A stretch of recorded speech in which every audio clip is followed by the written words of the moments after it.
Shalom saudara, salam jumpa kembali dalam kasih Tuhan kita Yesus Kristus. Pertanyaan klasik mengenai apakah seorang gembala boleh menjadi politisi, yang akhirnya dia meninggalkan tugas penggembalaannya. Ada juga yang menitipkannya kepada istrinya atau wakilnya selama berkarir di dunia politik, dan setelah selesai masa jabatan politiknya, dia kembali mengambil tanggung jawab sebagai gembala yang telah dititipkannya. Ataupun ada juga yang berusaha menjalankan keduanya, menjadi gembala sekaligus politisi. Tonton video ini sampai selesai supaya paham.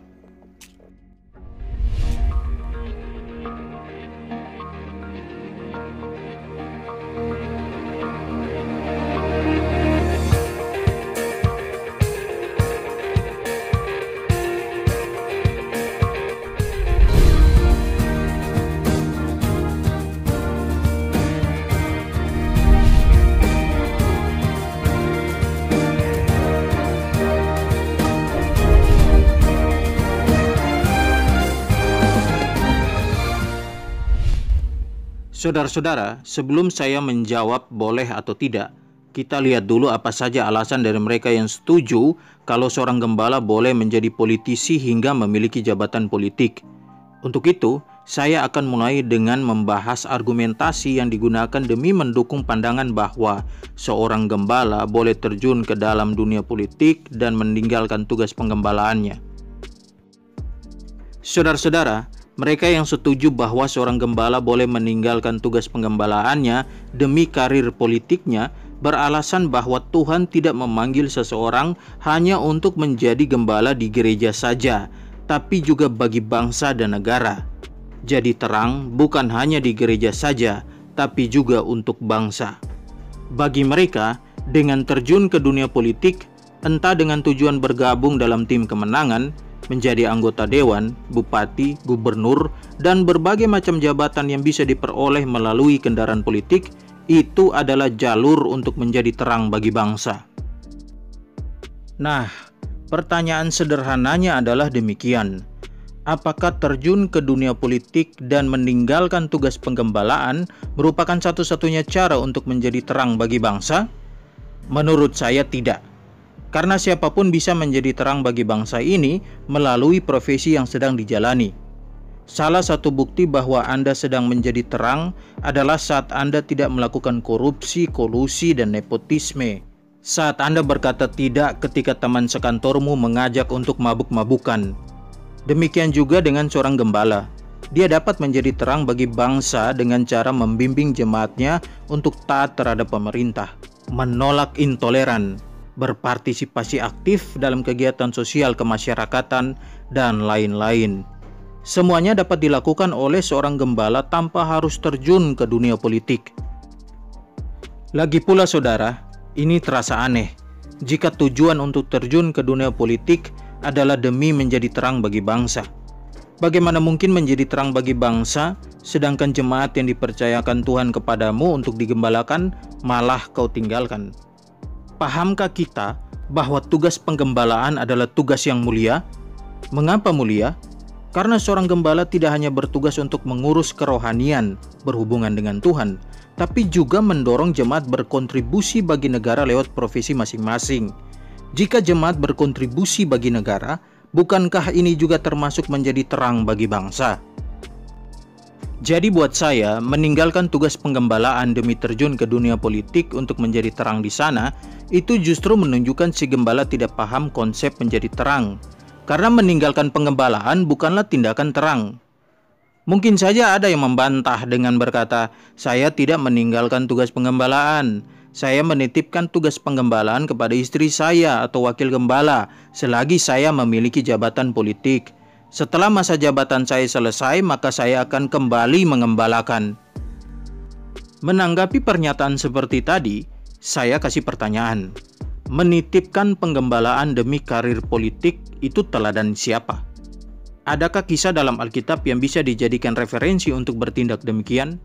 Saudara-saudara, tidak ada satu rasul pun yang akhirnya meninggalkan pelayanannya, jabatan yang sedang dipercayakan, demi terjun ke dunia politik waktu itu. Semua menuntaskan panggilan pelayanan mereka sebagai rasul-rasul Kristus yang melayani umat Tuhan pada gereja mula-mula. Untuk itu, karena Alkitab tidak pernah merekomendasikan bahwa seorang boleh meninggalkan penggembalaan demi karir politik, maka sudah seharusnya kita fokus pada tugas penggembalaan saja. Nah, dalam penggembalaan kita, jika ada jemaat yang berpotensi untuk menjadi anggota dewan, gubernur, dan lain-lain, barulah kita memberikan support berupa nilai-nilai Kristiani agar menjadi landasan mereka untuk terjun ke dunia politik. Alasan lain lagi adalah mereka menggunakan kasus Yusuf dan Daniel sebagai dasar bahwa orang Kristen harus terjun ke dunia politik. Untuk poin ini saya sangat setuju, tapi perlu digarisbawahi bahwa mereka yang terjun itu bukanlah seorang gembala jemaat. Lagi pula, jika kita mau menerapkan kasus Yusuf dan Daniel sebagai pembenaran terhadap tindakan gembala yang melepaskan tanggung jawab demi menjadi politisi, ini jelas keliru. Sebab saudara perlu tahu bahwa Yusuf itu bukan pemimpin rohani orang Israel yang akhirnya berpolitik lalu menjadi wakilnya Firaun.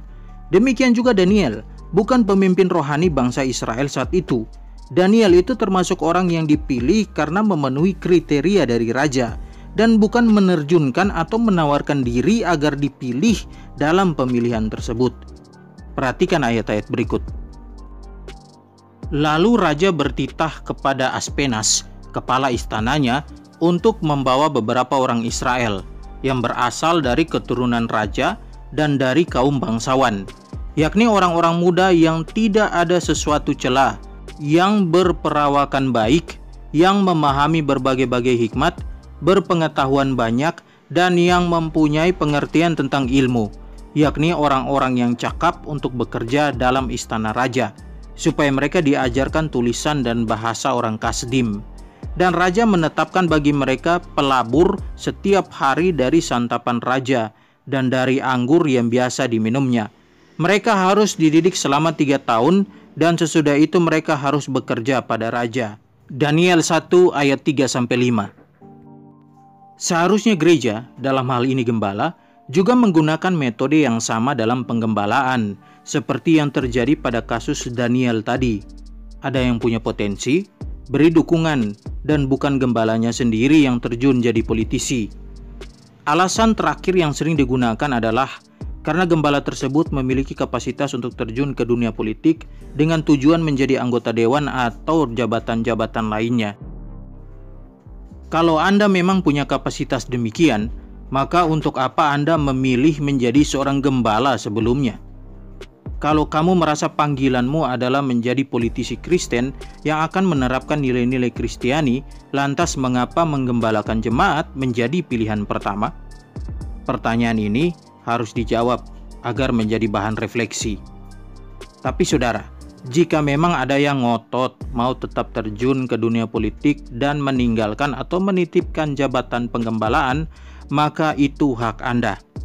Atau bahkan tetap menjabat sebagai gembala dan berusaha menjalankan keduanya karena merasa punya kapasitas juga di dunia politik. Maka untuk poin ini, menurut saya, sebaiknya lepaskan jabatanmu sebagai seorang gembala demi mencegah kepentingan politik disuarakan melalui mimbar. Jadi, apakah seorang gembala boleh menjadi politisi, terjun ke dunia politik untuk mengejar jabatan tertentu, lalu meninggalkan atau menitipkan tugas penggembalaan, atau bahkan tetap menjadi gembala?